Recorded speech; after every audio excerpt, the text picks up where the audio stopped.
This week's episode of This Is Only a Test is made possible with support from Storyblocks. Storyblocks is the world's best stock media service offering video, audio, and images with the most affordable subscription plans on the market. Their ever-growing library has over 1 million high-quality, royalty-free assets, so you can bring your content to life more quickly and efficiently than ever before. With Storyblocks' unlimited all-access plan, you get unlimited downloads of everything in the library, so you can try out multiple options and find the perfect fit for whatever you're making. Learn more and subscribe today at storyblocks.com/onlyaTest. Again, that's storyblocks.com/onlyaTest. Hey, let's start the show. For Thursday, October 22nd, 2020. Welcome to This Is Only a Test, the official podcast of Tested.com.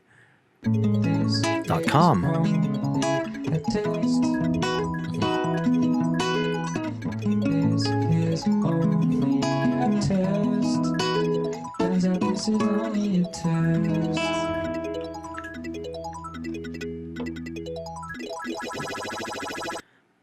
That was lovely.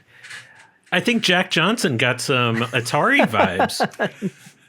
That was great. Welcome to the podcast this week. I'm Norm, and that intro that you just heard was created by one of you out there, Lachy. Thank you for sending that way back in the beginning of this month. We're still taking listener-submitted intro pieces. That one went over the 10-second, 15-second recommended time, but it was very lovely, and I love to hear different genres and incorporate the name of the podcast. Always very good. With me this week, I have Kishore Hari. Hello. Looking good on your mirrorless camera setup. Is that right? You get the bokeh background? I'm rocking the Sony A6000. Apparently, like, I have the setup that pro streamers have, and I stream twice a month. So, good investment there. Speaking of pro streamers, we'll call you a pro, someone who does it on the reg. We didn't hear the dubstep intro. I'm sorry, Will, but we have Will Smith here online. Will, it's been way too long. Welcome back to the podcast. Hey, Norm. Hey, Kishore. How you guys doing?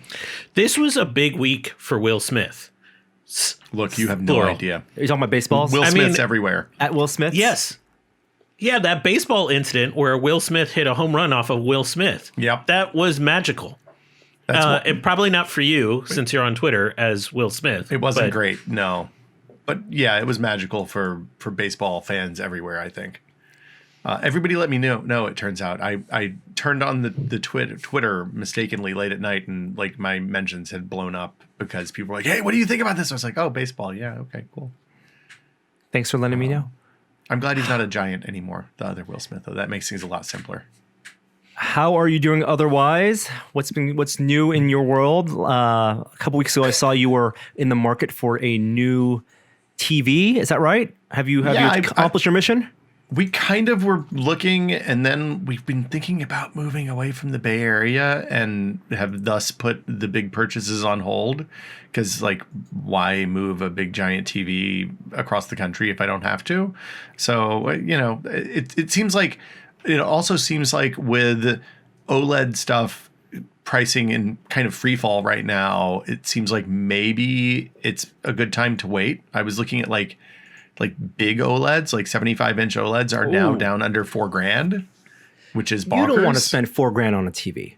No, but if they keep going down, like the good TV buying times are Black Friday and Super Bowl weekend. Those are both in front of us. That's true. Those aren't the greatest times. Really? What's the greatest time? Like Black Friday is usually they make specialty models that lack some of the features.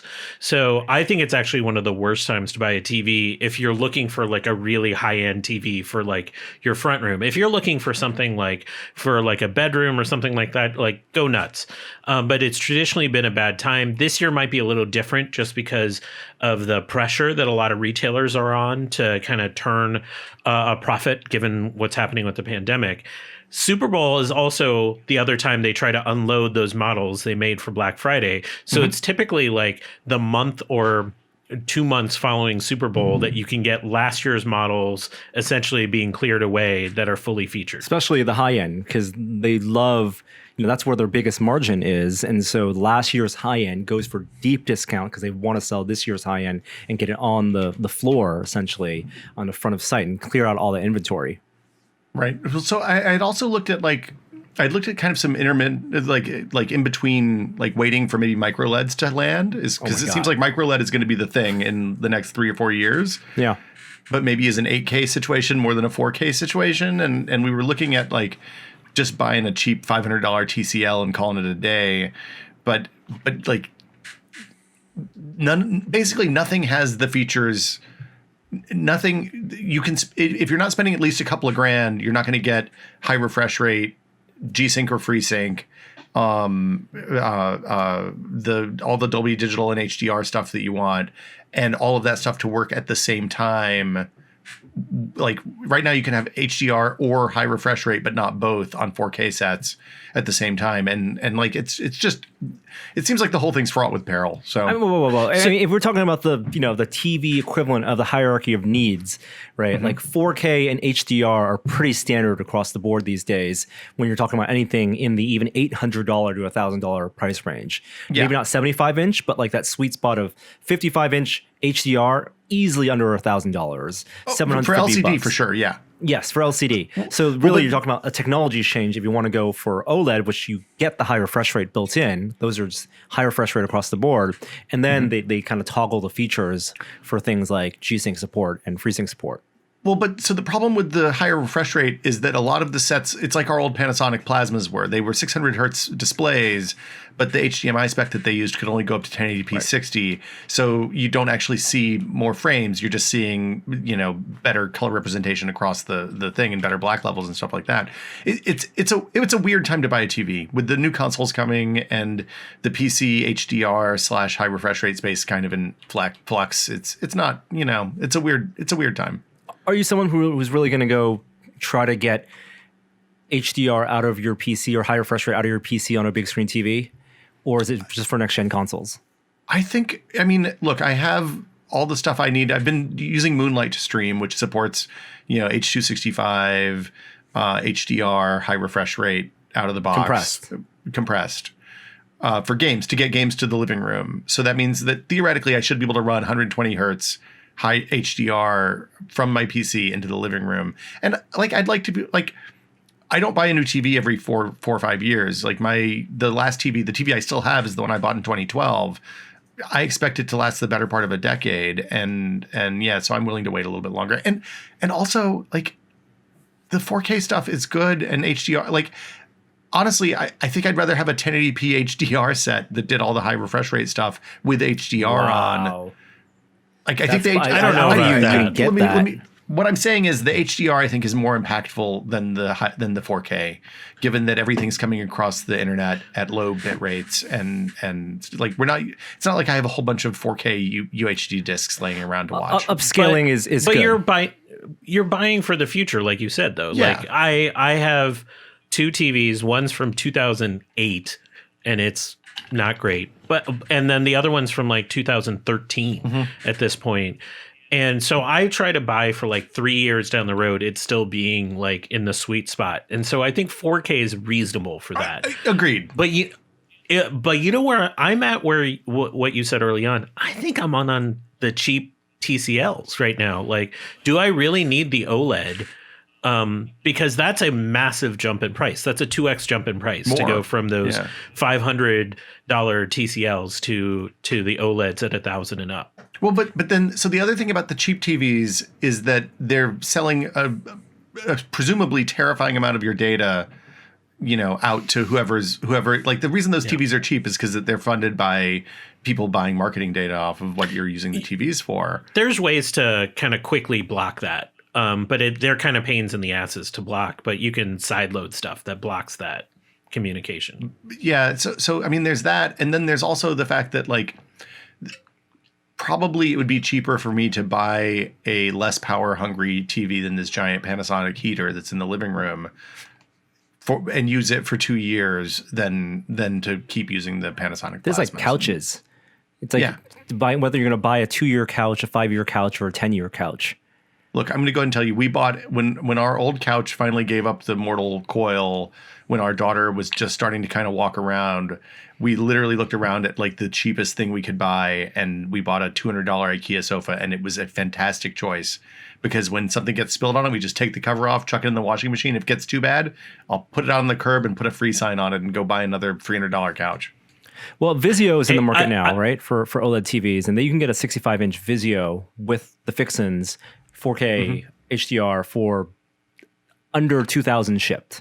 Well, so I'm also worried about the OLED, given the experience that like Gary had with the burn-in, and like every time you post about OLEDs, you see dozens of people responding. They're like, "Yeah, my OLED has a big orange block in the middle of it," and like I don't need that. I don't need to be monitoring. This is on the C6. On the C6, I think. Yeah. Yeah.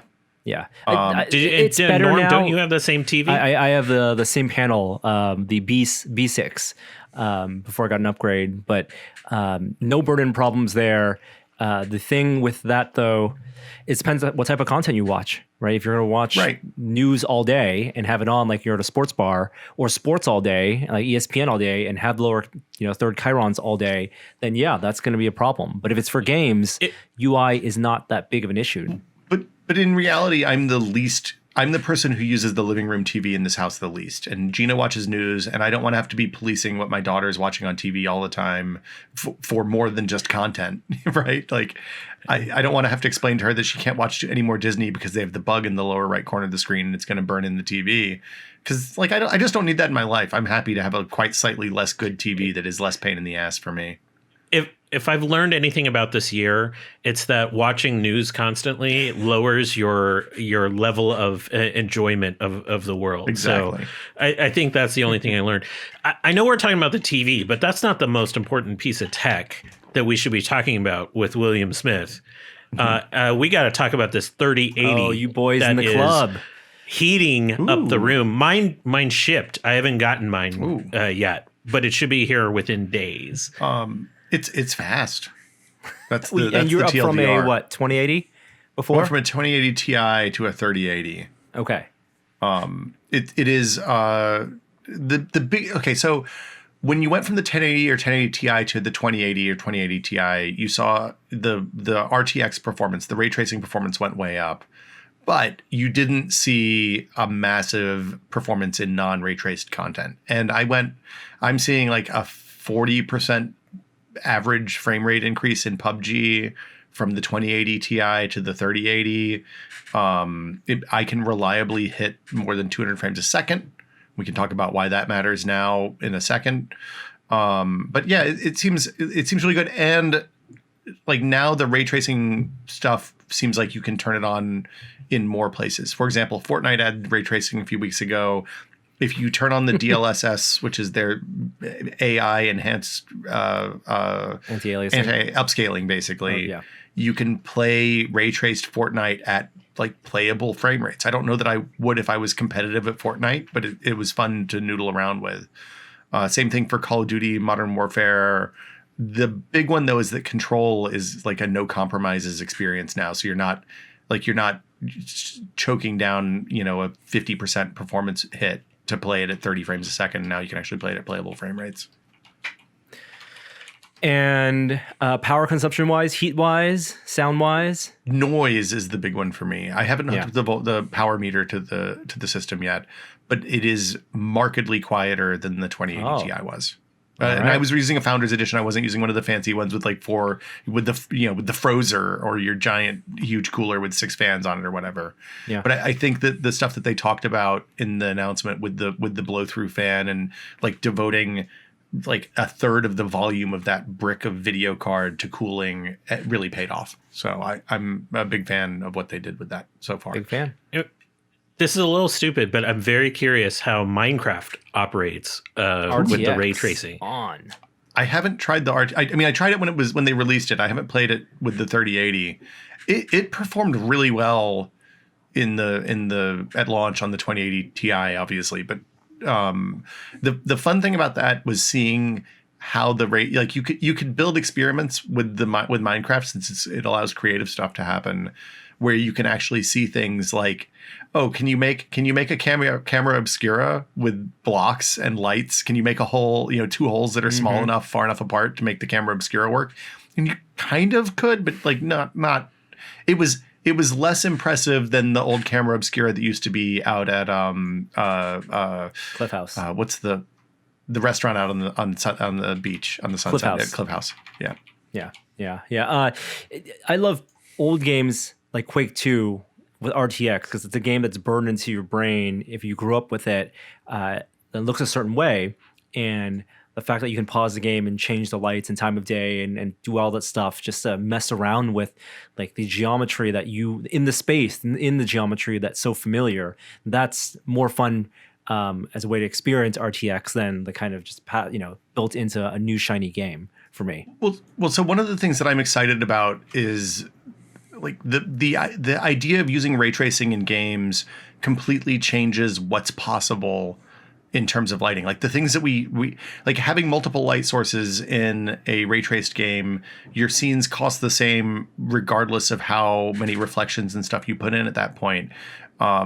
Because you're not doing a lot of the cheats that we used to make games work before ray tracing was possible are impacted by things like memory bandwidth and texture performance and stuff like that. And that's a little bit less the case in a pure ray trace scene like you get in Minecraft or in that Quake mod.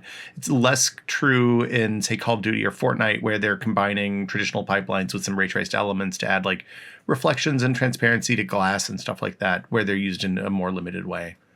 But it's like, this is technology that I remember talking to NVIDIA and ATI about in like 2005, 2004. And Tony Tomasi flat out at the same time they were talking about people having to put higher amperage outlets in their computer rooms because they were worried about being able to compute at 1600 watts that you get out of a 120 volt, 20 amp circuit. What they're doing with this is magic in a lot of ways, I think. Have they said how or if the RTX engines and the ray tracing stuff can be used for audio, and if game engines can take advantage of that as a it's the same thing for HRTF? Yeah. So, well, I mean, the HRTF is how it's displayed, right?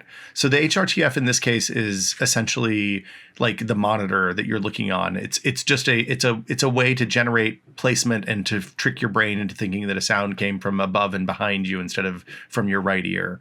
But yeah, you can use the same things that work for reflecting rays of light work for reflecting sound. It's just the sound moves at a different speed and the math is a little bit different. But the same RTX ray tracing cores can be used for that stuff as well. I mean, that's a feature that you can flip on. You get a performance hit and you get visual effects. But then for existing engines, faster processor or faster GPU, you're always going to get more frame rate. So what is the frame rate situation with monitors and displays now? And what can a 3080 get you? Well, I mean, it depends on. I mean, the idea is that with a 3080 or 3090, you can play 4K games reliably, right? At a playable frame rate that you're excited. And some of those, I think they talked about Death Stranding. Some I haven't actually tried that at 4K yet, but it was not playable at 4K even with the DLSS upscaling turned on.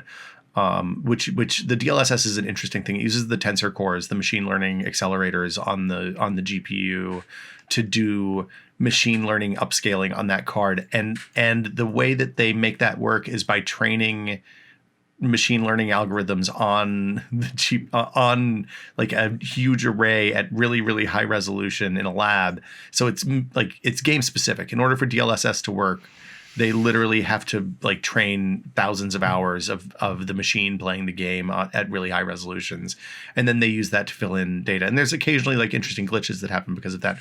But it does enable 8K gaming. And they had a handful of people come down to NVIDIA to see people play on a 3090 running, maybe a 3090 SLI setup, I can't remember, on an 8K LG display that was like a $55,000 or $60,000 display or something like that. And 8K at what frame rate? At like 60 hertz or 30 hertz? Playable frame rates. Like the people that they had talking about it weren't probably in a position to judge what the frame rates were, but they seemed reasonably impressed. Okay. I don't know that they actually showed frame rates. I mean, they had some people who play console games primarily, and like those guys know what 30 hertz looks like, and they have not talked about 30 hertz displays at that point. My assumption, like, I remember the first time we saw that sharp 8K display with the space shuttle footage and the guys pushing the log down the hill in Japan. That was like at 4K big 10 years ago. Rear projected, or was it LCD? It was a grid of LCDs. Yeah, grid of LCDs with a bunch of HDMI's plugged into them.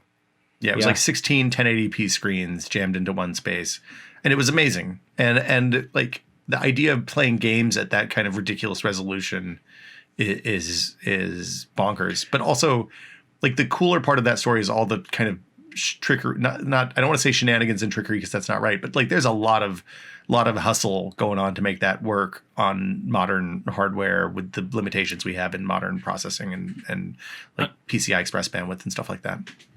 I can't wait to have that kind of frame rate when I'm watching like protein folding simulations happening, which is basically what this is.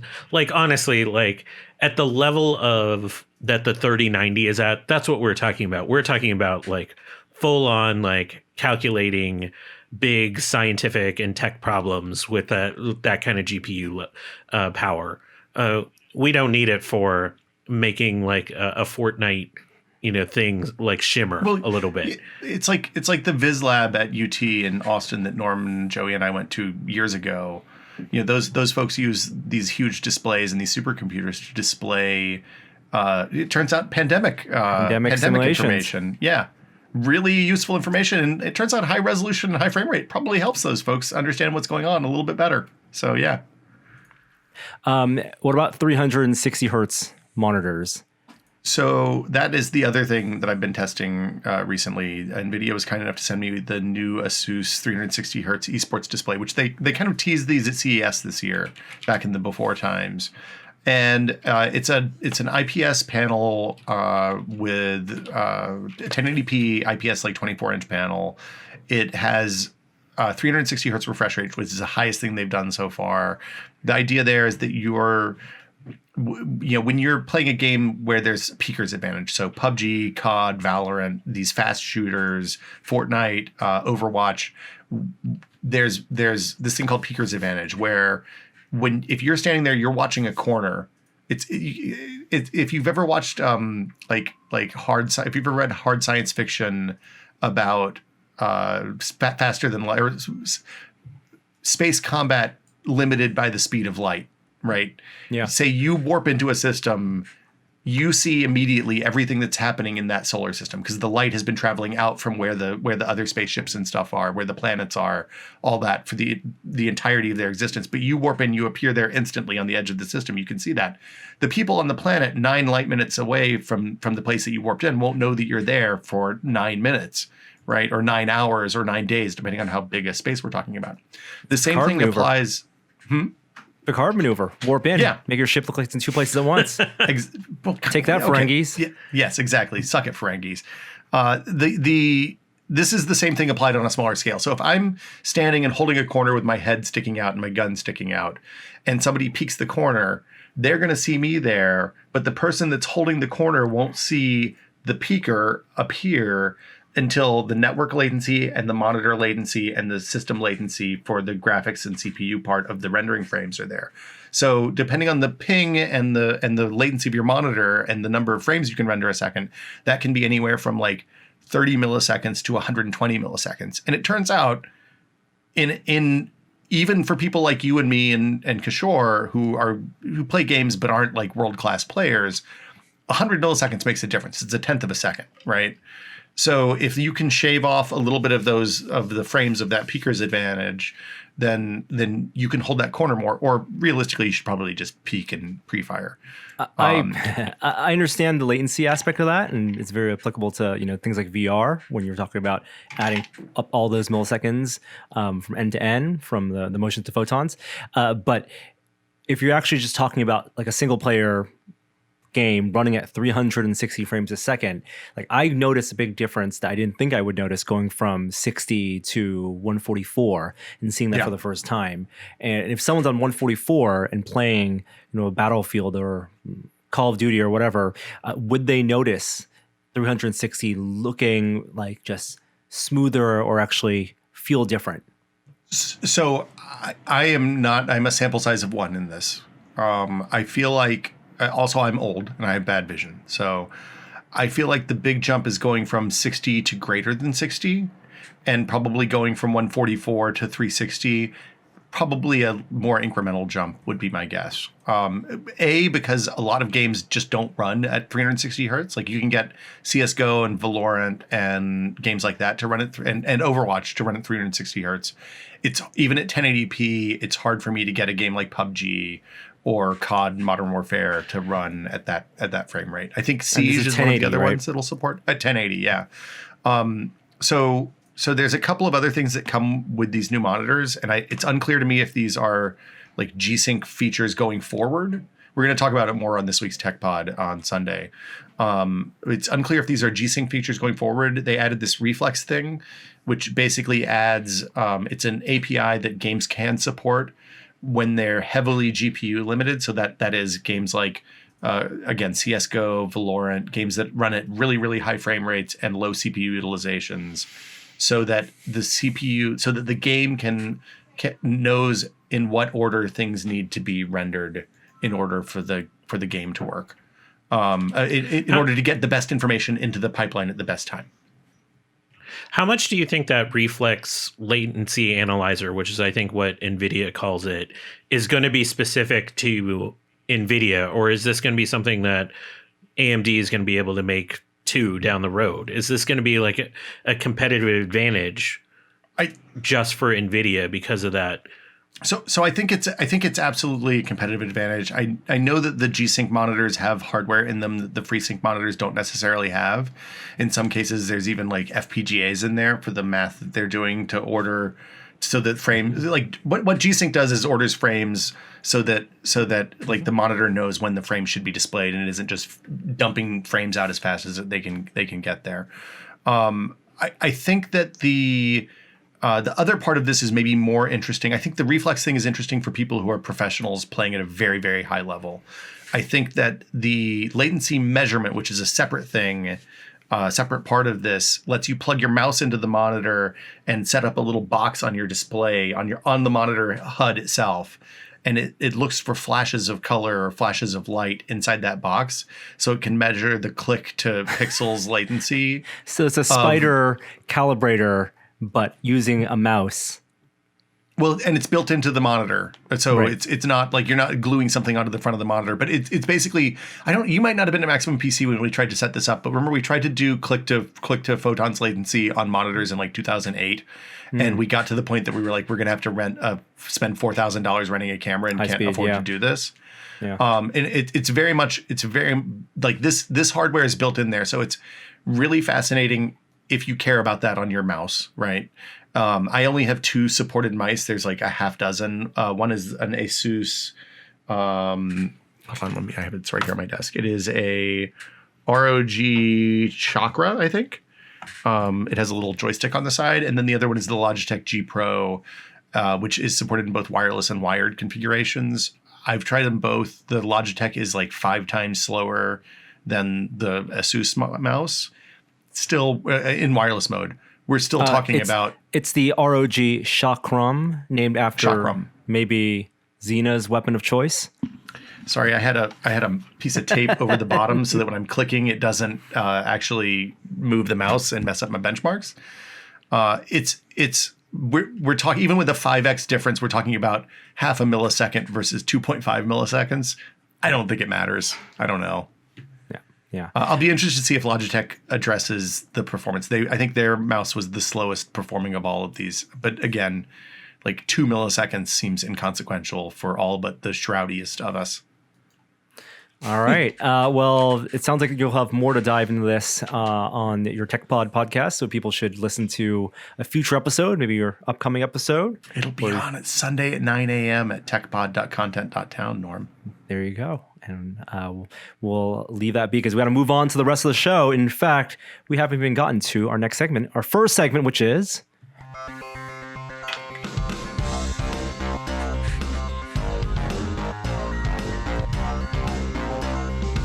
Top story this week.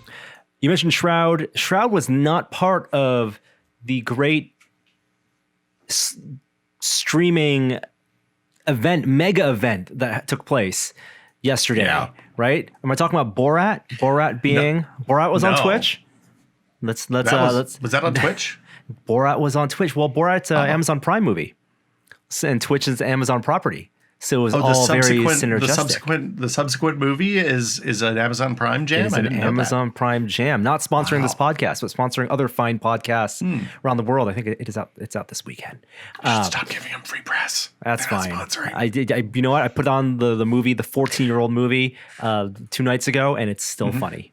Some things hold up. Whether you're 21 or 36. Making fun of dumbasses remains funny, it turns intelligently. out. I don't know. I opened up Twitter today and there was plenty of screenshots that have proved promo material that I don't think they have to worry about promotion anymore. Yeah. But the big Twitch streaming event, of course, we're talking about, was the Among Us session. Now, Will, you are the closest person we know to a Twitch regular.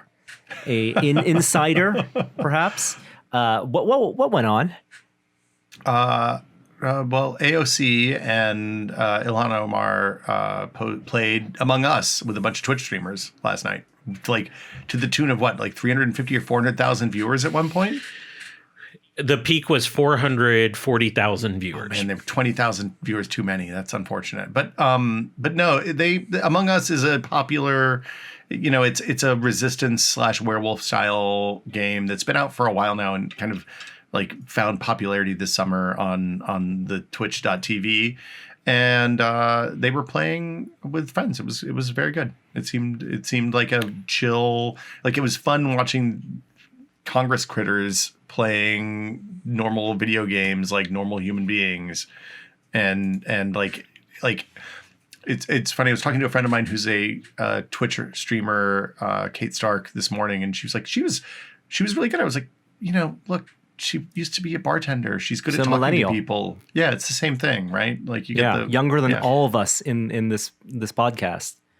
I will say, so I play Among Us and not frequently, but every couple days, I'll dive in. It's totally entertaining for this moment. Because it is a really good distraction with low stakes, and you get into some pretty interesting shenanigans. I mean, it's the joy of werewolf type games, just brought into a more accessible format in when we can't actually physically get together. AOC was decent, I will say, but I think Ilhan Omar was the better player. If we're getting into it, no mercy. She was ruthless. And she was the imposter pretty early in the night. Actually, AOC was imposter and right out the get-go, and she was naturally upset. She's like, I don't want to kill anyone. This is going to be terrible for me. I'm a terrible liar. But Ilhan Omar was sneaky. What I loved about it were two things. One, they were encouraging people to register to vote. It was really authentic without being over the top. They kind of just got the platform and were in there. They weren't really pushing much of a political agenda. They just played games with people for a few hours. So it was natural. My favorite thing of the night was Ilhan Omar posting her specs that was awesome. On Twitter. I love that. That was so good. Well, and I think it came out eventually that the computer was one of her staffers' computers that they'd brought in for the thing. But there are stories about that. After they tweeted out about, should we play this Among Us? Who wants to do a live stream? And I'm curious whether it was a deal with, not a deal, but whether it was pre-planned. Who was going? It wasn't really an open call because they were very successful streamers who participated, and some of them have relationships with Twitch. But that aside, it was I would like to imagine the scrambling of staffers to get a Twitch setup ready. I mean, you did staffing. Oh, at the beginning of her stream, she talked about she didn't have a good webcam, so she tried to she sent one of her staffers to Best Buy, and they're all sold out. Real world problems. So just like you and me. Well, so the interesting thing to me about it, though, is it's the first time. It's not the first time. It's one of the first times that politicians have actively engaged with people that are our generation, or like, there's nothing weird about Joe Biden going to like a county fair and I mean, in the before times and shaking hands with people and like tasting the winter, apple pie for the county fair and like doing all the normal, shucks politician stuff. But this is like two very successful politicians engaging with a younger audience in a way that like we would never see your Donald Trumps or your Joe Bidens probably trying. And that to me is like, we talk a lot about youth turnout of the vote, and this is kind of the first time I've seen people engage with this massive part of our culture that is representative of all three of our interests, and I assume a lot of the audience's interest as well. It reminded me of Bill Clinton going on MTV for Rock the Vote back in the day. Did that have what's the effect though? I mean, you're not getting Chivos for voting. It's still the extra effort. Who knows if it has any? Who knows if it has any effect? I think that's going to be really hard to tease out. I mean, they could look at the registration numbers, but all you have to do is look at, for Twitch, look at what those live numbers are. Like their peak viewers at 400 some thousand is the equivalent of cable news. That is a massive number. And that was just the peak number. So if you take like their average viewers, probably like 380, 390, that's like what a show on MSNBC is getting. And so in terms of utilization of these platforms, people aren't going to just look at the engagement, but just the raw numbers of people watching. And it just further legitimizes Twitch as a place where that's just going to be home going forward. Yeah, it wasn't the same number as Drake and Ninja back in the day, but it's not far off either. Right, like I feel like anytime you have an event on Twitch that sees more than 50 or 60,000 concurrent viewers, it's a pretty big deal. I mean, a good, like on a normal day, the most popular stream is probably going to be 18 or 20,000, maybe 25. So anytime you're going double that, something is happening. And usually once you get that over that first hump, then it kind of tends to spiral out of control. And unlike YouTube, Twitch does a pretty good job of putting those streams front and center so that people actually see them and are aware that something's happening on the platform. But it hasn't exactly been sunshine and lollipops around the Twitch ecosystem all week either. Wow, that's a segue. Yeah, I'm learning from the master in the room. Did you get one of the DMCA notices? No, years of time spent that have been going around. Years of time spent on YouTube means that I have literally never played any copyrighted music on my stream. I turned off the music playing Tony Hawk and piped it through my headphones separately and sent people a Spotify playlist that they can play at the same time in the background, because it is like, I just know. Like Norm and I know we've been through the ringer on the copyright. We had I won't say what the song was, but there was a song once upon a time that tested a spectacular amount of money because it was playing on the background of a video. Like it was like anyway, it doesn't matter. Content ID. Yeah, I mean, it's the maturing of the platform, right? It's like same thing. The Wild West is is tamed, and like companies are afraid of liabilities. It's the same with Google image search. You can't. But Twitch has mucked this up really bad. Like Twitch has messed up. Yeah, bad. This is too far. It's not that I mind like DMCA notices, but it's non-targeted, non-informational DMCA notices. That's the problem. It is not like this video, make a change on this video, and this is what you did wrong. It is like one of your videos has a problem. Good luck. And you're on watch now. Yeah. And so that kind of like very blunt instrument doesn't make any sense to me. It actually won't actually correct much of this behavior. I think it will, if anything, either chill out anyone using music ever again in a Twitch stream, or chase people off the platform. Well, so like one of the big problems I saw is that like they didn't tell, they sent, hey, you have a copyright strike. They didn't say what the video was for. They said they removed it. And like that includes clips, that includes streams. They keep, I think, 6 months of streams for partners or 5 months of streams for partners, something like that. But like there are 20,000 clips on my channel, and I'm not a professional streamer, right? Like I stream a few hours a day at most, and that's usually 4 or 5 days a week, versus somebody like Kate Stark or Shroud or Choco Taco who's streaming literally 10 hours a day every single day.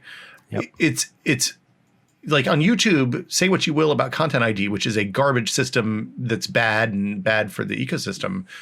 At least when you get a copyright strike on YouTube or a copyright complaint on YouTube, even, they send you a note and say, hey, so-and-so, this organization claimed these seconds of this video as content that they own. And as a result, this entire video is getting demonetized. So you don't get the money for this, they get it. This system of, hey, you've messed up, but we're not going to tell you how, why, or when is absolute garbo. Ars Technica did a good write-up about it I think they just didn't have the engineering resources or time to implement that kind of system, and they made the top-down decision to do it anyway because of the potential liability. Like that is coming. And the timing on them rolling out their like royalty-free music for streamers service, right? Which is, I can't remember what it's called, but it's like they sent the announcement for that out the day before, and then they hit a bunch of people with copyright strikes or copyright strikes. It's an unfortunate sequence of events, and I think they could do better. Yeah, I mean, but at least we can all go to Mixer if things go bad on Twitch, right? Hey, get that Mixer money or Quibi. We'll talk about that in just a moment. Breaking news. Oh boy. Anyway, let's move on to. Do I have the music queued up? I do. Here we go. Pop culture.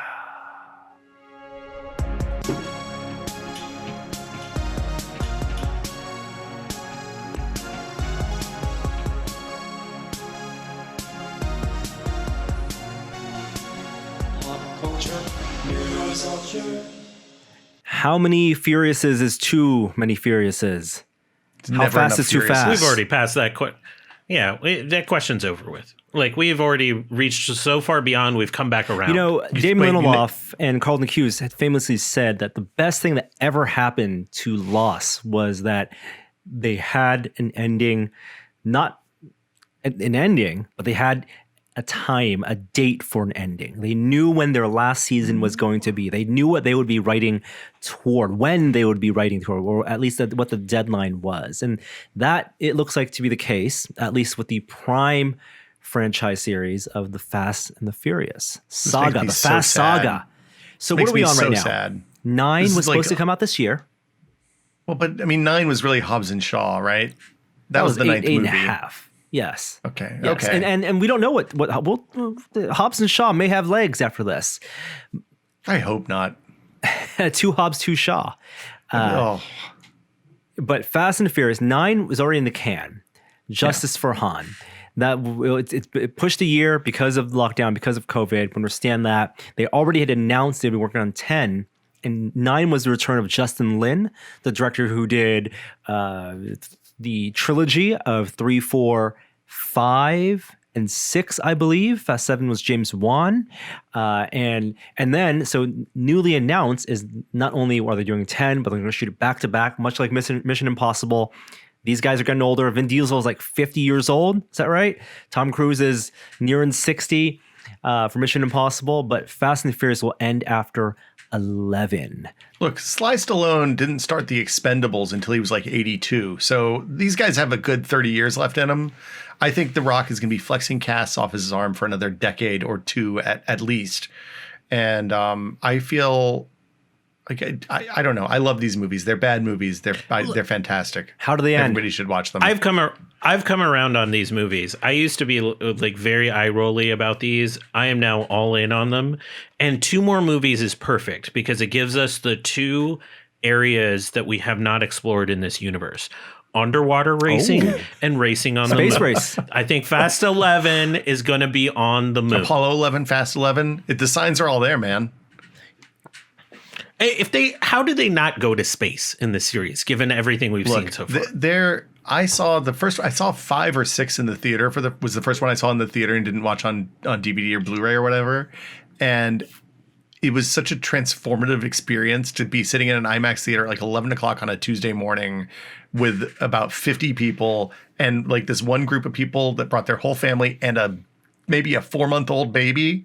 I was just like, man, that is a cool baby. I hope it has earmuffs because it was loud and awesome. And also I was the only one laughing in that theater, but I regret nothing. And those movies are very good. New model, original parts, Fast 4.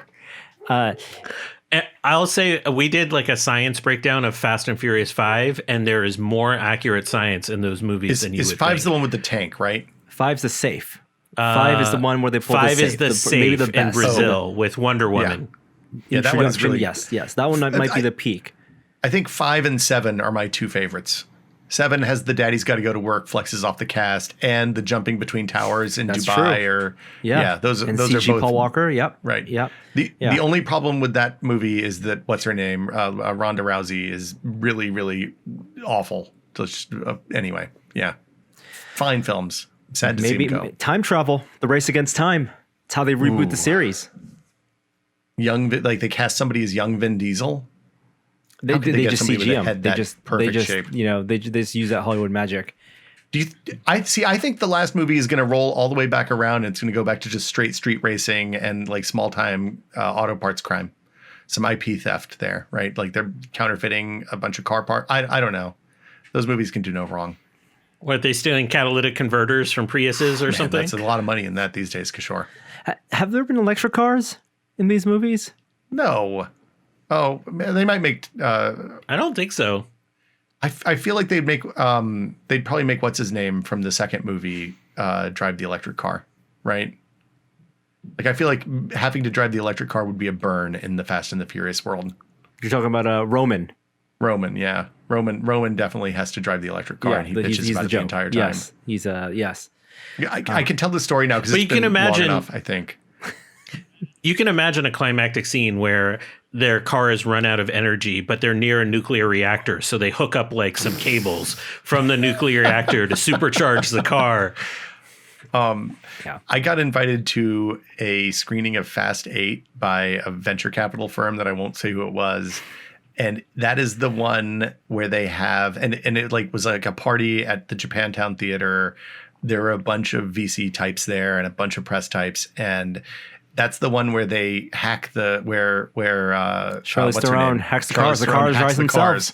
Right. The cars are driving out of the fifth-story garages in New York City, like falling everywhere.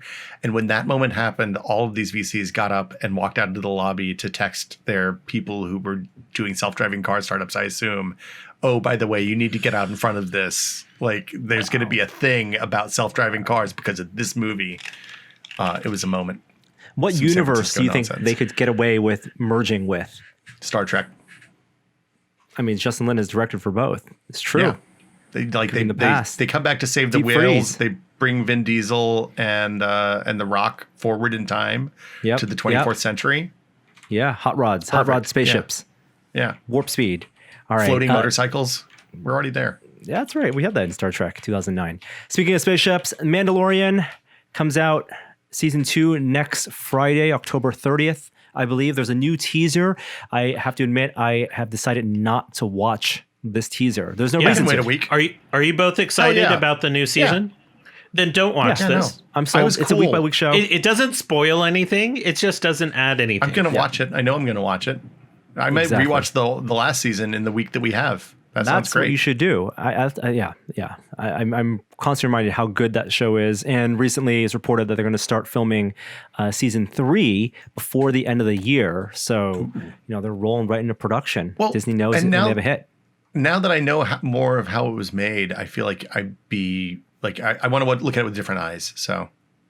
I mean, we've all read the stories about the volume and the stagecraft system they've used, and it's been so successful that ILM has talked about building up multiple ones, not just in the LA area, but across the world, because virtual production is going to be a necessity. Not only is it more cost effective in some cases, but it's needed right now when productions need to be under strict testing and lockdown. So Batman was the new Batman film, The Batman, is in production right now. And they announced that they've shifted gears for some of their scenes to also use some virtual production sets, things that they can get away with, tight, long lens shots, bokeh background, conversation shots. It's basically green screen plus, but you can also do a mixture of practical elements in the foreground and have some interesting background stuff with all that parallax. So is there a generic term for what the volume is yet in the production world?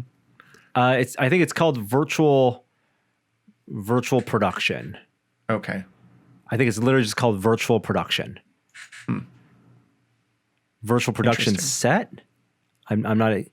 Virtual production is also previs. So I guess you could, when Jon Favreau was doing Lion King and they went, put on HTC Vives and explored, the Pride Rock in VR, that was also virtual production. They can do all their staging and stuff. And that was, obviously a CG film. But I think virtual production is kind of the umbrella for these type of sets, and ILM is the most known one for Mandalorian. But other companies, tons of companies, have done it for all different type of implementations, whether it's with projected screens, LED screens, full sphere, hemispheres. There's a lot of different implementations depending on how much you want to pay for it. Different engines too.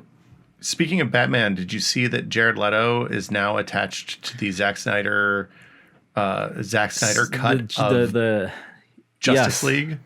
I'm not allowed to talk about that cut anymore because the commenters get mad at me for my take on this movie. You just really excited, ready for more? Can't wait to get enough, Kishore? I feel like I'm having a moment of confirmation bias when you said Jared Leto attached to the Zack Snyder cut. Yeah. I don't know who wanted more. It's gonna be confusing for their movies going forward. Like this coming out. They're going to advertise the hell out of it. I know HBO Max is spending a lot of money on streaming movies now that previously were going to be in the big screen, like The Witches coming out. That was going to be a theatrical release. That Seth Rogen American Pickle movie, that was going to have a theatrical release, and it was a streaming exclusive for HBO Max. And so this is 5 weekends, 5 hours of HBO content that they're going to turn this re-edited, refilmed movie into. So wait, it's 5 hours? Isn't it? Yeah, five. I thought it was 4, but whatever. 4 episodes, yeah, whatever it is. 4 hours, longer than much longer. Hours. Well, you know what? They should get Peter Jackson in to edit that thing down a little bit. Point taken. Movie theaters, we don't know when we're going back to them, but we know that Alamo Drafthouse started this initiative where you could rent out a local theater for you and like 15 or 30 friends, and for like $300 or something, you have to buy a minimum of food, but you get to pick a movie and basically watch a private screening at a local theater. And now other theater chains are picking that up. AMC is the most recent one to do this. They have had a terrible year, unsurprisingly. Their profits or their revenue was going to be down 91%, they said on their next earnings call because of COVID. But to help with their rent that they still have to pay for those locations, you could rent a theater to watch a film for as low as $100, depending on the film, because there's still license fees. So I was talking about this with my wife. We were talking about potentially doing this for a birthday coming up. So the movie, not possible in Bay Area, BT dubs. There's a Cinemark movie theater that you can do it in. But the question is like, what movie would you want to see on the screen? Like, there's nothing new that's like the new movies that are out. It's just Tenet. And I'm just like, I don't need to see that.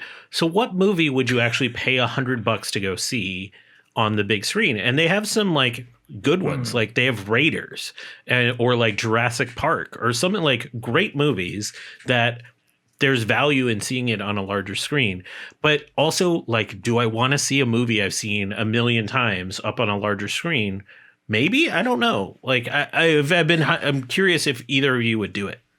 I'd fill in a gap if there's something I hadn't seen that I was interested in. Like, if I'd never seen Lawrence of Arabia, I would pay $100 to go see Lawrence of Arabia on a movie screen. Too. You get your mileage for that. Norm's thinking about cost per minute. What are you doing? Cost per minute per seat. Yeah, fill that up.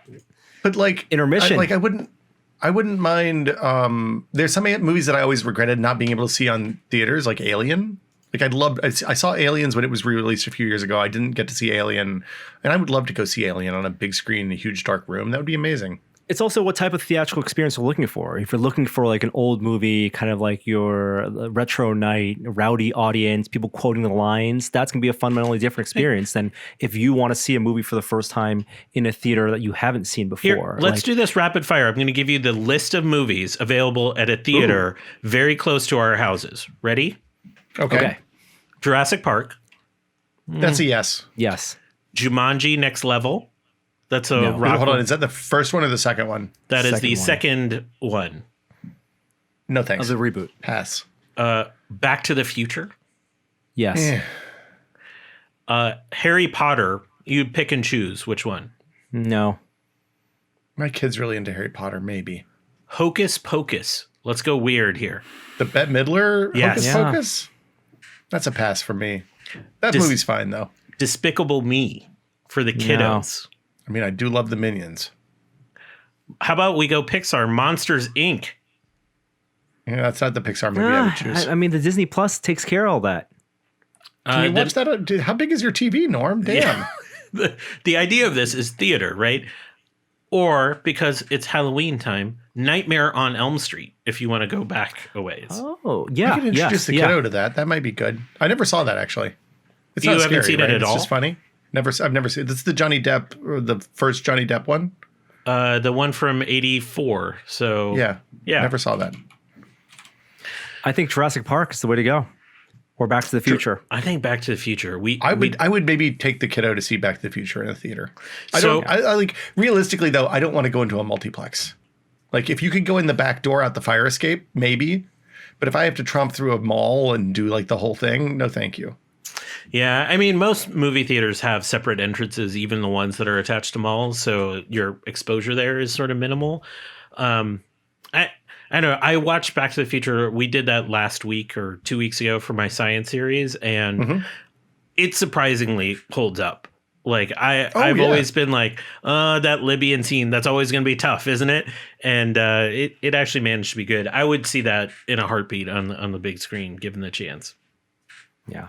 Last bit of tech news, something Jeremy actually talked briefly about last week, but the New York Comic Con panels for Star Trek, Alex Kurtzman and team said that they had a plan for Star Trek TV shows on, I guess by then it'll be called Paramount Plus, not CBS All Access, but going into 2027.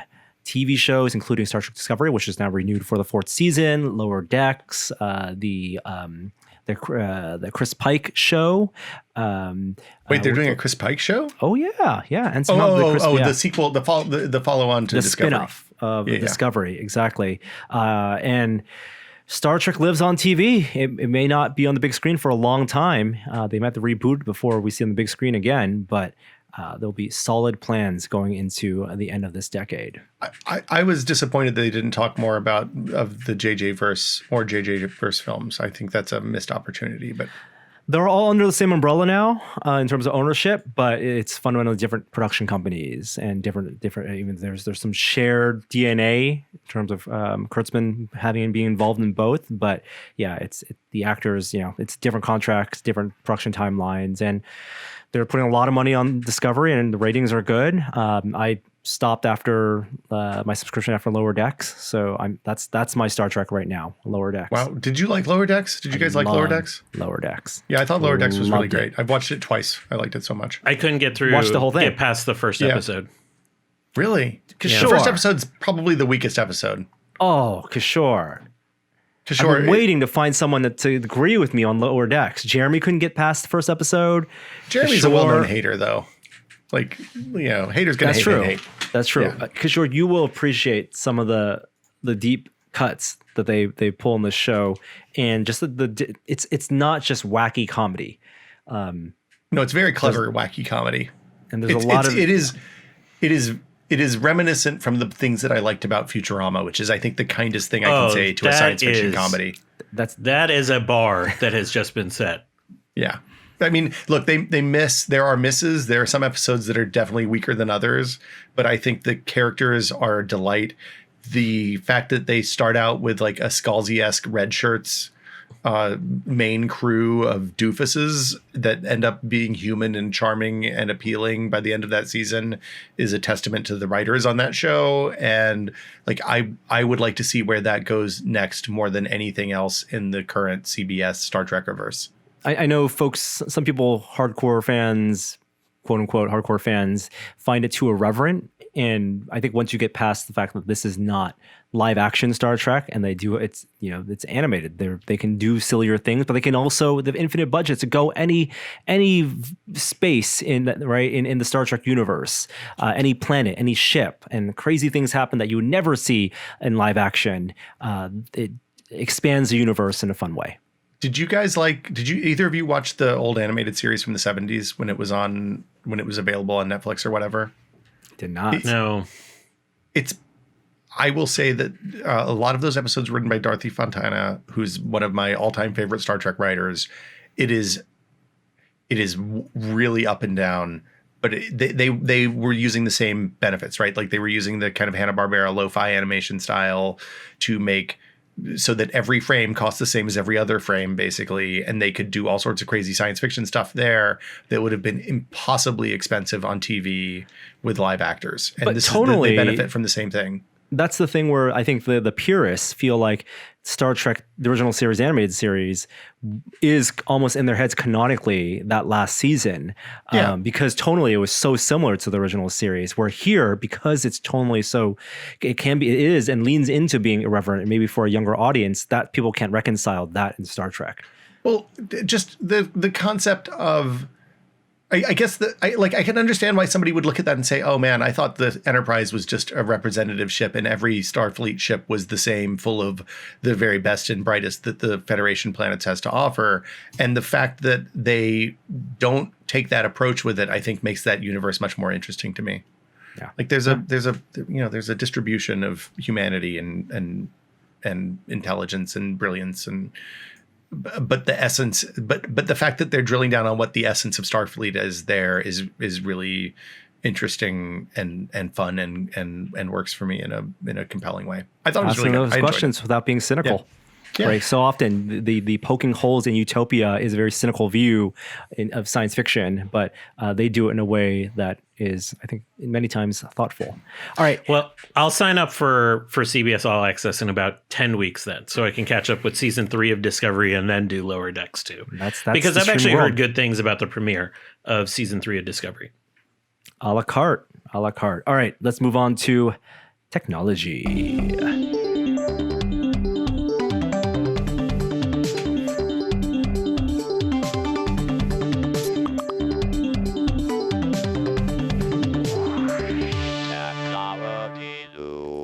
We'll keep the segment short because we front-loaded so much of it, talking about the 3080 and modern graphics and TVs. But a couple things wanted to mention. One, Quibi is done for. They tried to sell the content library to Apple and NBC, but no takers. The almost $2 billion experiment that launched just earlier this summer and only recently got its Apple TV and Amazon Fire TV apps launched. Like this week? Will be no more. Yeah, this week. Let's discuss those amazing memories of Quibi over the last 6 months.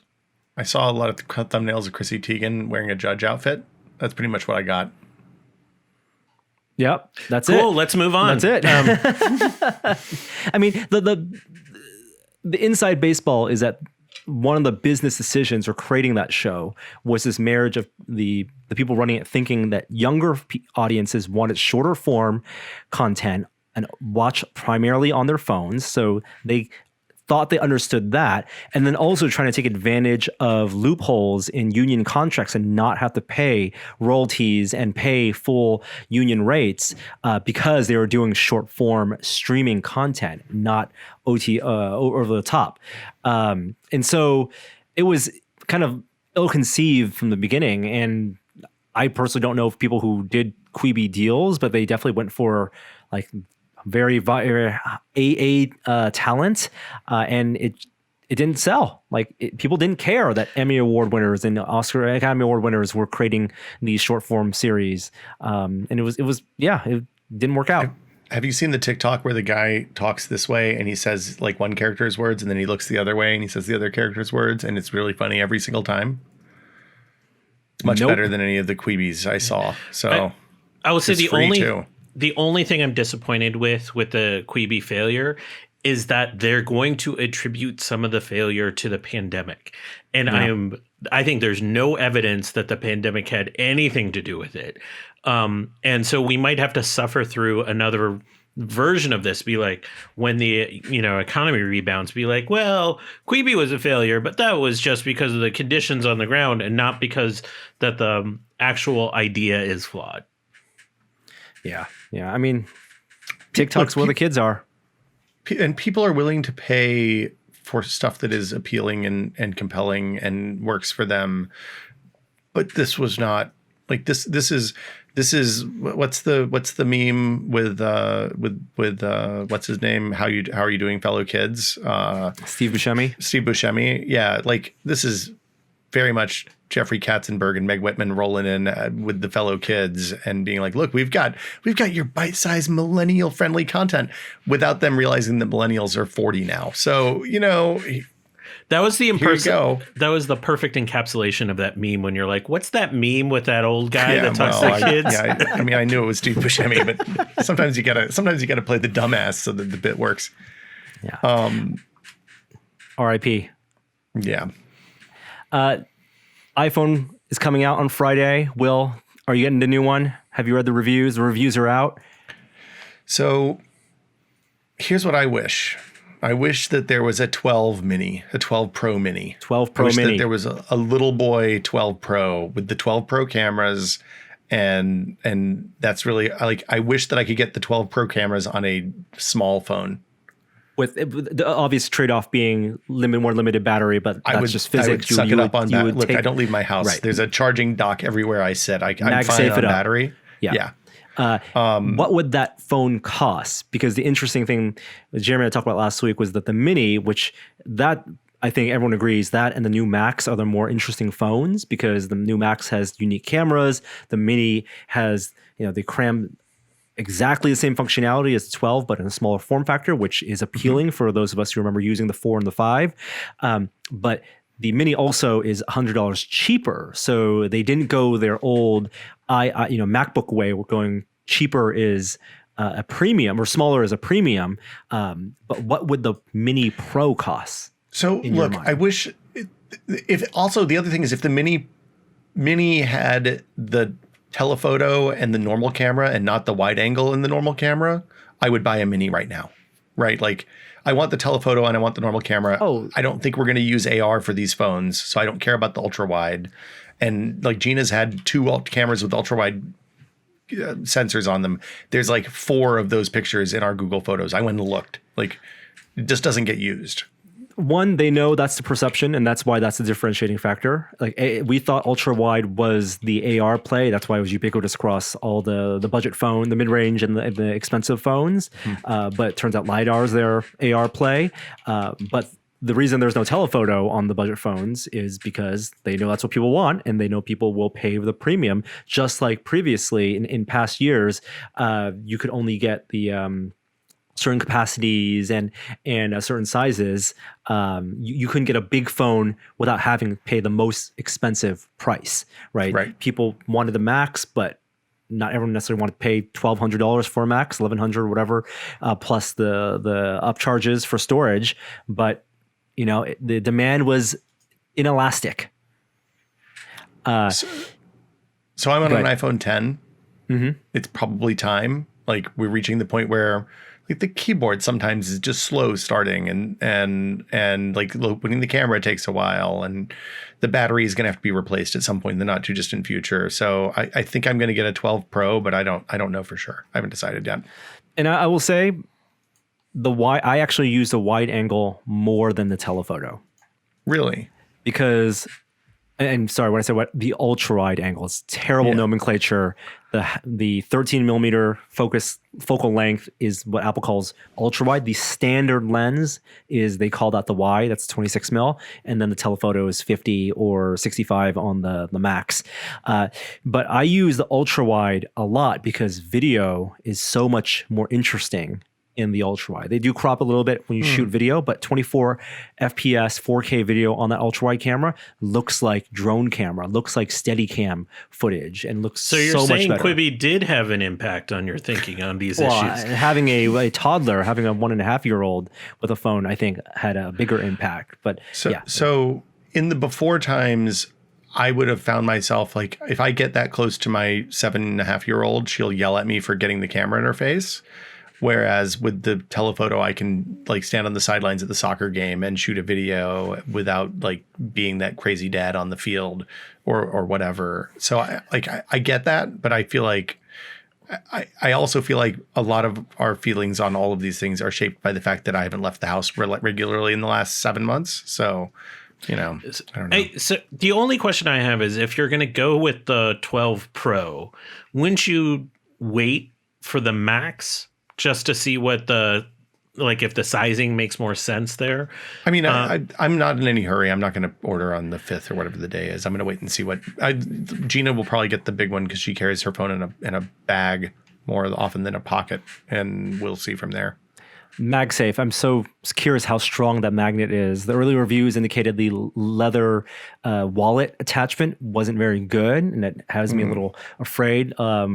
Third-party accessory makers have already announced, car mounts and anything to get away from the clamping mechanism that we use on all our phone mounts.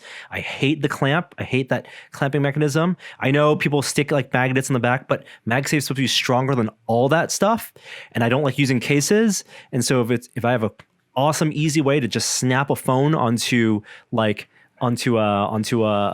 camera mount or onto a place where I can, film something, then that's going to be super useful to me. One of the things I missed is I've had one of the magnet mounts with the disc behind my sticker in the car for the last 4 years since the phone before this one, actually.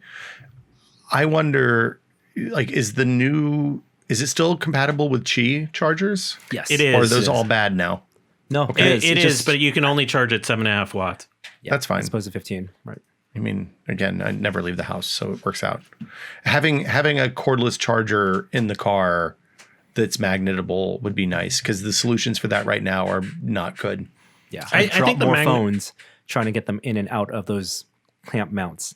I think the magnet's an elegant solution. I also have had the magnet on the back of my Pixel forever. And I have a really thin magnet and just a stronger magnet mount, and it works great.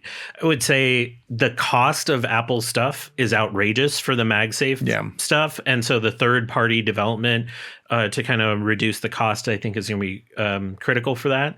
I'm not a buyer on these magnetic accessories like the wallet and whatever. It's really just about the charging efficiency on these magnets and making sure that people can take them off with one hand. It's really, if they can make it a one-hand dismount from the MagSafe charger, then you've done everything you need to do. I'm very interested to see how these phones work without cases, like how they hold up. If the glass is actually harder, or if it's like the 6 where the glass is really hard, except they made the surface curved so that there's a instant shatter point on every iPhone 6 that if you drop it on that spot, the glass just explodes. So, I mean, I we'll know that stuff in 6 months is the downside. But I'm glad they went back to the 4/5 type square edged design. I think that's really good. Oh yeah. So they can stand on its side. Mm-hmm.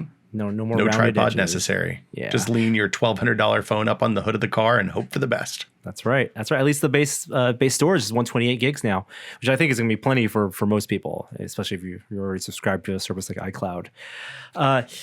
Moving on, iPad Air reviews also out. This is their kind of mid-tier. You have their basic iPad, and then you have the Air, which is the medium size, or the medium best for most people, and then the Pro, which is way overpriced. But this seems to be the one to get. It seems to be the Pro, just without certain features like Face ID, although there's retained Touch ID, preference for a lot of people, and it's compatible with all the Pro accessories like the new pencil and. Well, it works with the second gen pencil. Yes, it works with second gen That's pencil. exciting. And also charges with the pencil that sticks to the side of it, and also you can use the iPad cases, including that ridiculously overpriced $350 keyboard stand. I want to say that's half the price of what this iPad Air would cost, but it is apparently well recommended. I don't need one. I have an iPad I'm happy with, but if you're out there looking for the holidays, that's one to look at. DJI announced the Pocket 2. This is their gimbal camera. It used to be called the Osmo, and then they revamped it, made it real small a couple of years ago with the Pocket. Really, really useful, handy gimbal camera with a little screen. The new one is even wider angle, and like I say, wider angle, stabilized camera. It's actually really interesting video. 20 millimeter equivalent, bigger sensor, wider aperture, still shoots 4K HDR, and then also has a microphone array, so it can do directional audio as well. And then finally, I've been testing a new 3D printer. My first SLA printer I've used at home. I've had FDM printers at home before, but MSLA printers. These are the resin curing printers that use LCD screens. We went from laser-based ones to DLP ones, which are pretty big, to now there's so many of these LCD ones. Sure, I think you were looking online. You found like an Elegoo, for like under $200 for a small SLA printer. Wow. And the one I'm using is the Anycubic Mono X. And so the latest generation of these LCD printers, not only are they LCD, but they're monochrome LCD. And so not having that subpixel filter and having the UV light pass through the LCD panel in a more directional way allows for faster curing, shorter curing times. And so this one is about 4 times as fast in printing or can be up to almost 4 or 5 times as fast than a traditional LCD-based resin printer. So I was going to ask that because that's sort of like a theoretical. You can get like 4. I've even seen papers that have indicated you could get 8 to 10 if you're really sort of exacting with sort of the filter pass through. But in reality, are you really like when you print at that kind of speed? Typically, you get heat buildup too. So are you seeing like real world gains at like 2x or 3x? Oh, absolutely at 4x. So this is the fun and the kind of frustration also in the calibration and tweaking of these printers. When you buy something like a Formlabs printer, it's pretty much locked in settings. It's presets. You use their resin. Everything is calibrated for their lasers. Everything's their brand. Here, when you're talking about these, Chinese companies that have come out with a wide range of these SLA printers, there are a lot of consumables, like you can replace the LCD, the tray that you have, you stretch your own FEP, but then you're tuning things like exposure time. You can absolutely adjust exposure time from 1 second to 8 seconds. And people post it's almost like calibrating a TV. You're saying people like, I buy this resin from this company, because resin can have different cure times as well, depending on which brand you buy from. So you buy this resin, you use it at this humidity and this temperature, because temperature also affects the curing properties of the resin, how long it's been stored out in the open, exposure to air, how old it is, all that stuff. There's also the raise and lower speeds. So the way these resin printers work, you're dipping a plate into a vat, pressing it right against the LCD. The LCD creates a mask, essentially. UV light hits the mask for your set exposure time, and then you raise the platform, hold it, and then lower it back. And the reason you raise and lower and hold it is because you're actually allowing resin to drip around the plate, around the parts you've already printed and have cured, to create that next layer that then gets cured as you lower back in. And so there are all these like just physics properties that you have to accommodate for. But long story short, yeah, I've been printing at 1.5 to 2 second exposure times versus a 6 or 8 second exposure time that some of the older printers have. So it's fast, and the details are gorgeous. Have you printed the torture test, the tower with the stairs inside? That's no longer the torture test. The torture That's test. not the torture test anymore. There's this. I'm so old. I mean, and Benchy was the boat, right? The little Benchy boat still the standard torture test for FDM printers. For SLA, there's this new thing. I forgot its name, but it's like a fan of buildings.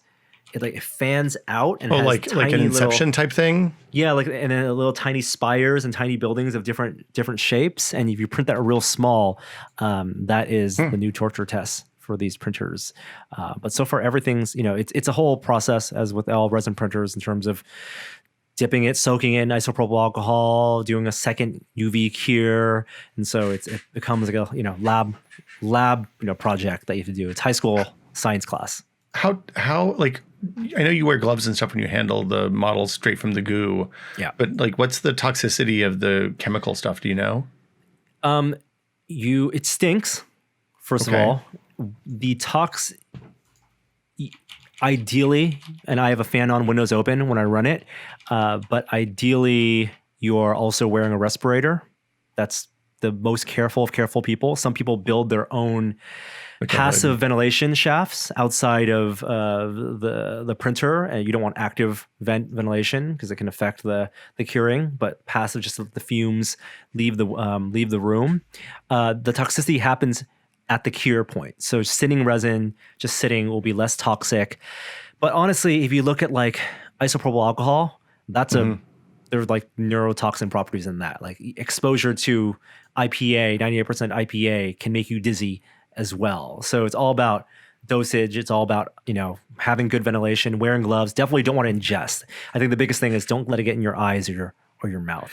Yeah, it's really not that terrible compared to other household chemicals that you might be exposed to. So it's really just a ventilation issue with most of the resins. I think the only thing that's going to come up as they become more widely available is they're really terrible if you pour them down the pipe, because they can actually like harden in different areas of pipes, whether it's through in your own house or in other infrastructure. Yeah. So that's probably the place you want to like avoid. But generally the ventilation is going to be the biggest thing. Most people won't have even much skin irritation from this, even though obviously I'm not recommending you dump a bunch of resin on your skin.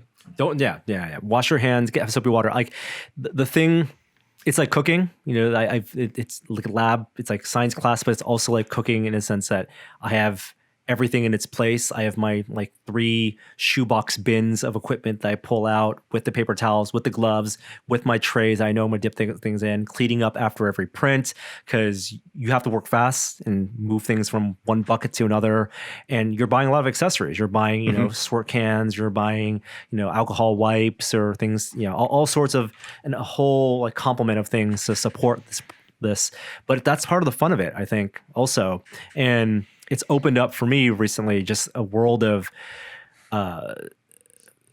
tiny miniatures, that there's a community for tabletop, that there's a website I want to give a shout out to, actually. It's called theminiindex.com. That's the Mini Index.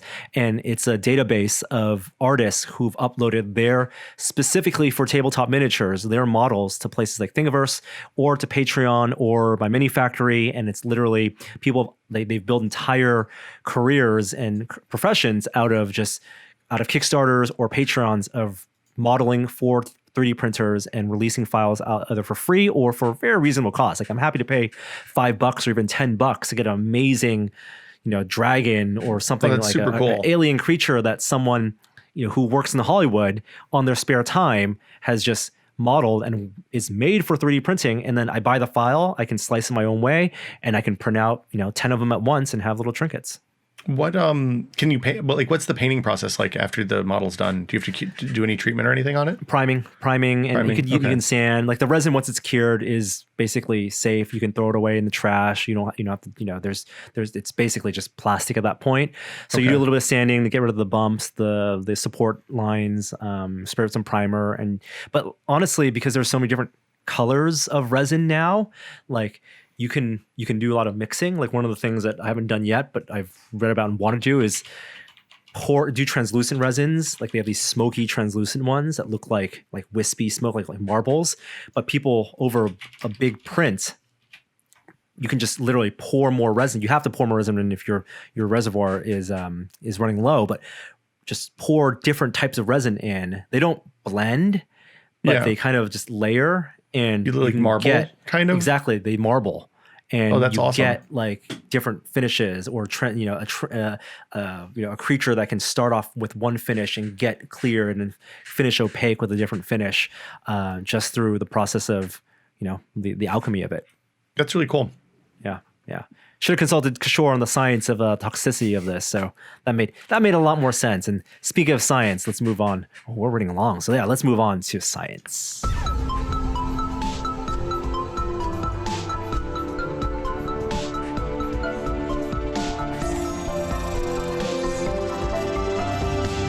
Time for a moment of science. All right, one serious story before we get to some uplifting stories. So here in the U.S., cases are rising pretty dramatically. We're up above 70,000 positive cases for COVID a day, which is signaling some very, very, very dangerous weeks ahead as the weather gets colder and more people move indoors where transmission tends to be higher. So if you live in the U.S., make sure to take care. I mean, cases are spiking in Europe as well. But take precautions, wear the mask, wash your hands, do all the right things. I want to point to a CDC analysis that came out just a couple days ago, based on their morbidity and mortality weekly index. They did an analysis going back to the end of January, from January 26th to October 3rd, looking at all the deaths in the U.S. compared to their rolling average to spot excess mortality. There's only been 2 times in the last 20 years that we've seen excess mortality go above what these expected lines are, plus or minus like 1 to 2%. One was during H1N1, and the other one was now during COVID. The excess deaths in this country through October 3rd were 300,000, which is well above, the 200,000 deaths that were reported associated to COVID through that same time this year. Right now, according to Johns Hopkins, we're at 220,000 deaths. What this tends to indicate is there's probably 100,000 deaths in this country that are not attributed to COVID that have happened this year for some reason. It is likely that a large percentage of those are COVID related in some way, shape, or form. And it just reinforces what we know, that there's likely an undercount on the number of deaths that are happening. The highest increase in excess mortality has been in people aged 25 to 54. That number has jumped 27% year over year. And so this is not something that is just hitting older folks in terms of mortality, even though we know more people at that upper age range die. And the increased mortality has hit the Hispanic and Latinx community harder than anyone else. You can read the data for yourself, but it just reinforces this constant that we're going to look back at this time and realize that probably more people died from this than we initially thought. Now, a bit of hope on that front. 2 studies came out this week looking at the mortality specifically in New York and England and what has happened to that mortality, especially for patients that have been hospitalized. In New York, they looked at what the mortality rate was for about 5,000 patients that were hospitalized. And from early in the pandemic in April to now, to August, they saw the mortality rate for people that were admitted that had serious symptoms go from 26% down to 7.5%. That is a massive improvement in terms of how we're able to treat this. In England, they saw similar declines, not as steep, but similar in nature. It just reinforces again that we're getting better at treating this. And that hopefully gives us some optimism going forward. That number, though, that 7% mortality rate, that's still way above flu and other things. So it's still something to be reckoned with. But at least it's a sign of progress. And I actually find myself being optimistic about our sort of midterm future in terms of this pandemic. I just think we have a rough few months ahead. You think so? that? Okay. Go ahead, Norm. I was wondering, do you think that improved mortality rate is because hospitals have not been as impacted over the summer? So the doctors that were interviewed as part of this study point to multiple things. They think that they're smarter at how to treat this. They think patients are smarter about when to get to themselves to the hospital versus early in the pandemic. So they were getting maybe sicker people by the time they got there. But improvements on putting people on their stomach, this prone position, has had an impact. The dexamethasone, the steroid, has had a big impact. Just the general treatment of when to use a ventilator and not has made a big impact. So there's some internal medical practices, there's some external sort of patient practices. And then this controlled for age. So it's not just the fact that people are getting more younger people are getting infected that's contributed to that decrease in mortality. So it's really a combination of practices. And I think they're going to keep improving. There's no reason to think they won't keep lowering that rate. Probably not as steep because they don't have as far to go. But, they're going to keep working to get that number down. Here in San Francisco, that number is below 1%. Well, One of the things I saw about this specifically said not to use this as an excuse to go out and behave irresponsibly, because like this only continues as long as the hospitals don't get overwhelmed, but also like our medical professionals are, especially in areas that have been heavily affected, are at like, they've been running full steam now for 6 or 7 months in some cases. And we're seeing big spikes in areas like the north Midwest and the southeast, places like that. So, yeah, this is a silver lining on the blackest of black clouds. This is like a Vanta black colored cloud with some silver linings in terms of this. It just reinforces that our healthcare professionals are doing everything they can and have made progress, but that progress can only be is at the margins. Like really our personal behavior is going to be the stuff that controls the spread of this going forward before the therapeutics really arrive. Onto brighter and weirder science stories, because OSIRIS-REx, I think an hour ago, we got our first images of NASA's mission called OSIRIS-REx to the asteroid Bennu, where they were trying to vacuum up bits of this asteroid to return to Earth. We got an image just about 70 minutes ago from when we're recording this of their little vacuum sucker going down to the asteroid and actually collecting some rocks. So the way it works is, we should go over the mission. How do you vacuum in a vacuum, Kishore? Yeah, so this is an asteroid, Bennu, that's 200 million miles away. This mission has been observing this asteroid for 2 years. It's been in orbit of this asteroid for a long period of time. This asteroid's about 4.5 billion years old. So by examining the rocks on the surface and the mineral composition, we might get insights into the early solar system. And as a bonus, this asteroid might hit the Earth in about 150 years. It's a near Earth object that we're actually tracking. The percentage is going to change because 150 years is a long ways from now, but it'll be doing a flyby. So this is really a geology expedition.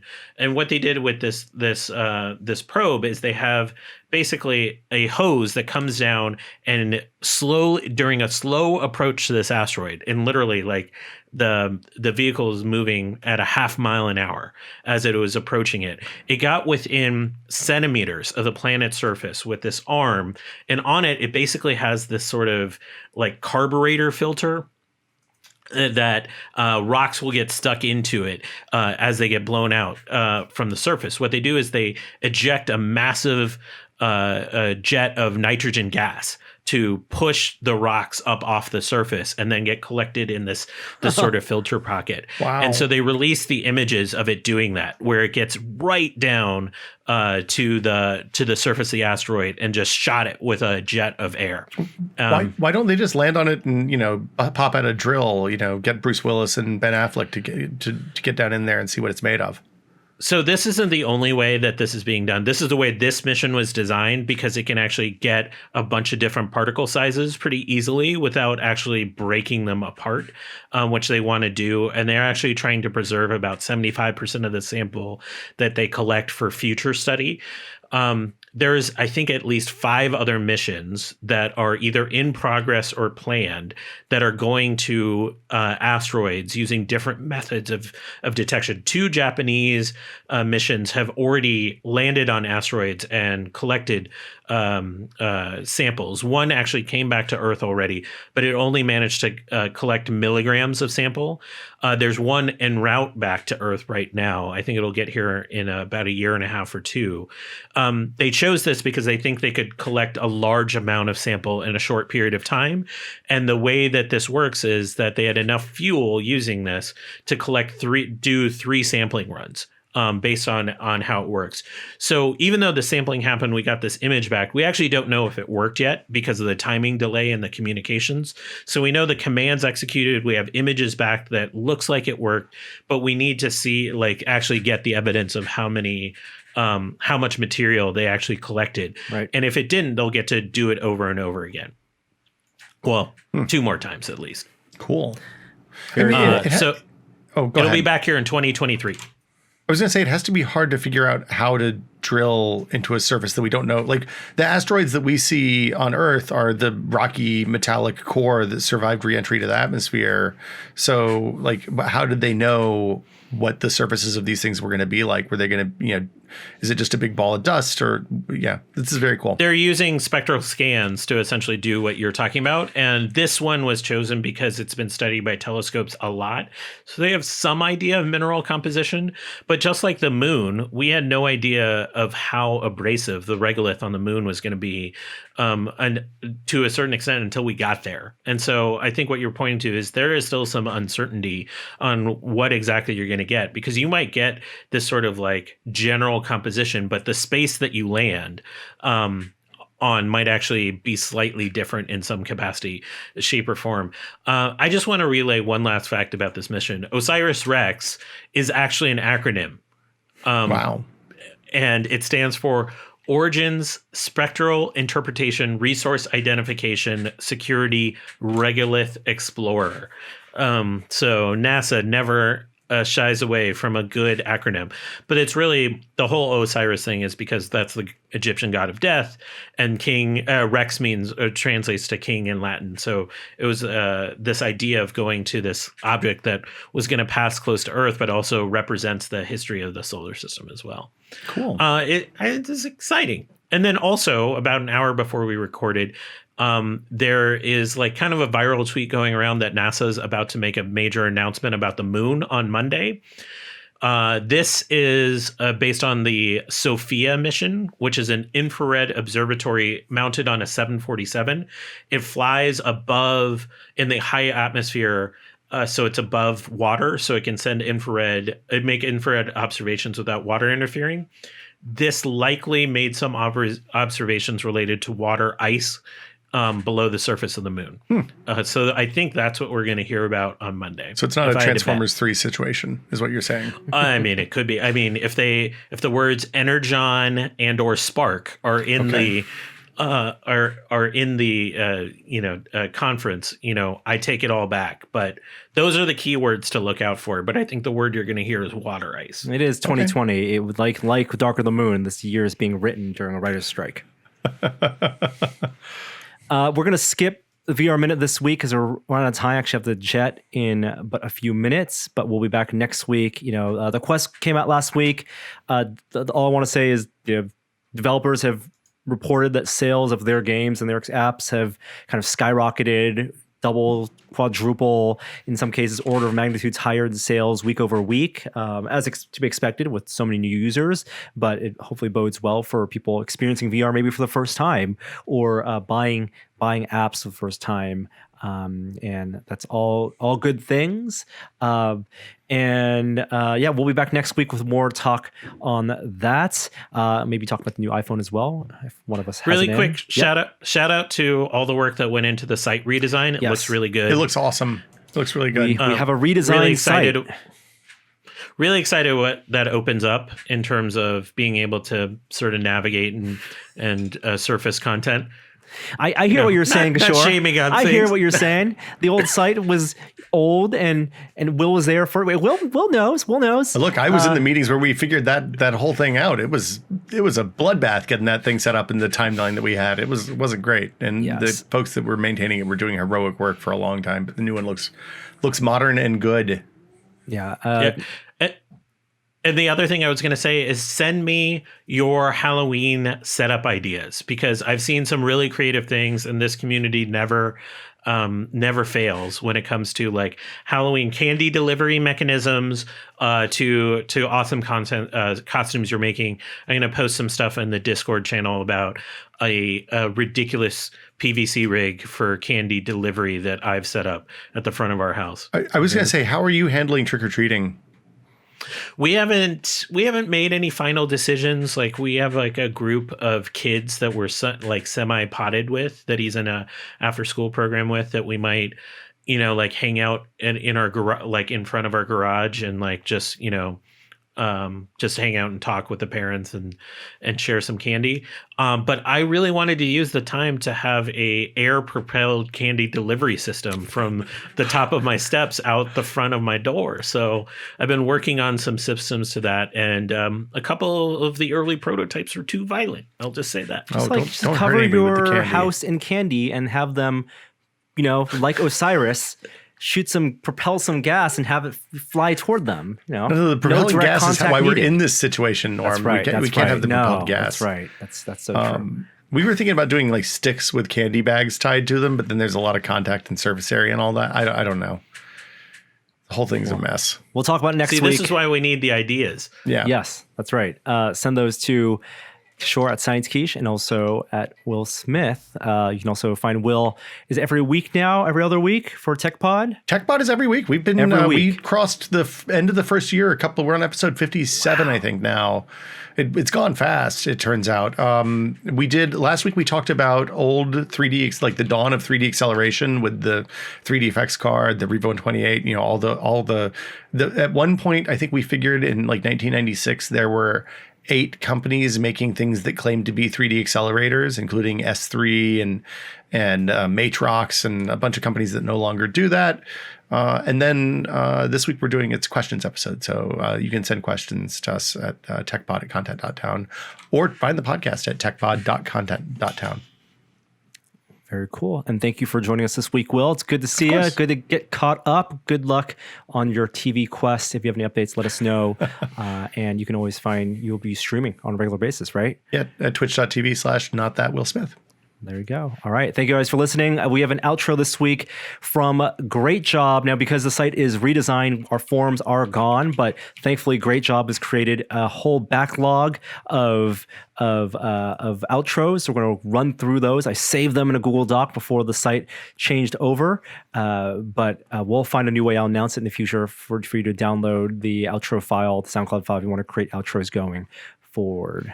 But until then, check out the site, and thanks to everyone on the tested website team, Nick included, our product manager who ran that migration and redesign. Well done, everyone.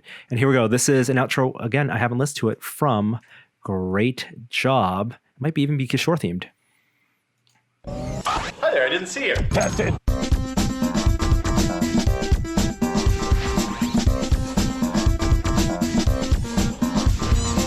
Twitter hasn't really commented on this, so we don't know if this crackdown is about those inflated numbers, because you can inflate your numbers a million ways. There's whole server farms where you can pay $10 for 1,000 followers or whatever. That explains your numbers. Oh, whoa!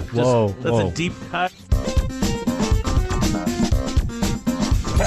No one's counting. No one's counting anymore. Thanks, Great Job. No. All right, see y'all next week. Bye. Bye, guys.